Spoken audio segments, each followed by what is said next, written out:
नमस्ते, मी सायली घरोघरी रुचिरा या चॅनलवरती तुमचं खूप खूप स्वागत आहे। तर आज मी तुम्हाला मटकीची भाजी कशी बनवायची ना ती दाखवणार आहे।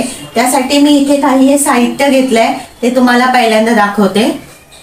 मटकीसाठी लागणारं इथे मी साहित्य घेतलेलं आहे, कांदा आणि टोमॅटो घेतलेला आहे। आता हे आपण ना बारीक करून घ्यायचं आहे। हे बघा, एकदम बारीक असा हा कांदा झालेला आहे। आता मी हा कांदा एका डिश मध्ये काढून घेणार आहे आणि टोमॅटो बारीक करून घेणार आहे।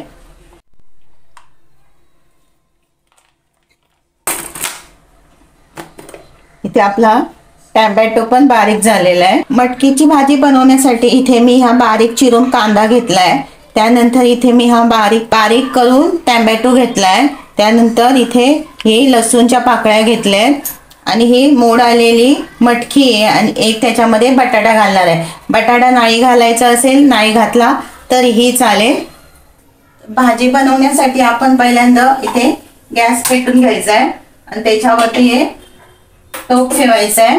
टोप चांगला गरम करून घ्यायचा आहे आणि त्यानंतर त्याच्यामध्ये आपण तेल घालायचं आहे आणि भाजी करताना तेल चांगलं गरम झालं पाहिजे आणि त्यानंतरच आपण त्याच्यामध्ये फोडणी द्यायची आहे। तर मी त्याच्यामध्ये ना 1 चमचा तेल घालते। त्यानंतर आपण घालायचा इथे बारीक चिरलेला कांदा। कांदा चांगला पहिला तेलामध्ये परतून घ्यायचा, एकदम त्याला कलर यायला पाहिजे एवढा परतून घ्यायचा आहे। कच्चा कांदा ठेवायचा नाहीये आणि कांदा भाजला ना की नंतरच आपण त्याच्यामध्ये टोमॅटो घालायचा। आता मी याच्यामध्ये घालणार आहे टोमॅटो। आता यामध्ये आपण घालायचे काही मसाले घालायचे। तर इथे मी अर्धा चमचा हळद घातली आहे आणि 1 चमचा मालवणी मसाला। जर हा तुमच्याकडे नसेल तर तुम्ही कुठलाही घातला साठवणीचा मसाला तरीही चालेल। तर यात घालायचे लसूण,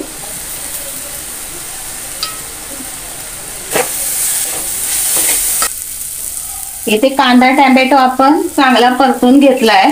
आता आपण त्याच्यामध्ये घालायचं इथे मटकी आणि बटाटा आपण ना बारीक करून घ्यायचा।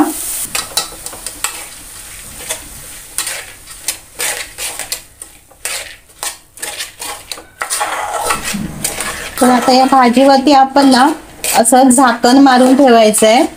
हे बघा, असं मी झाकण ठेवणार आहे आणि त्याच्यावरती ना थोडंसं पाणी ठेवायचं, म्हणजे कसं आपलं भाजी ना लागत नाही खाली।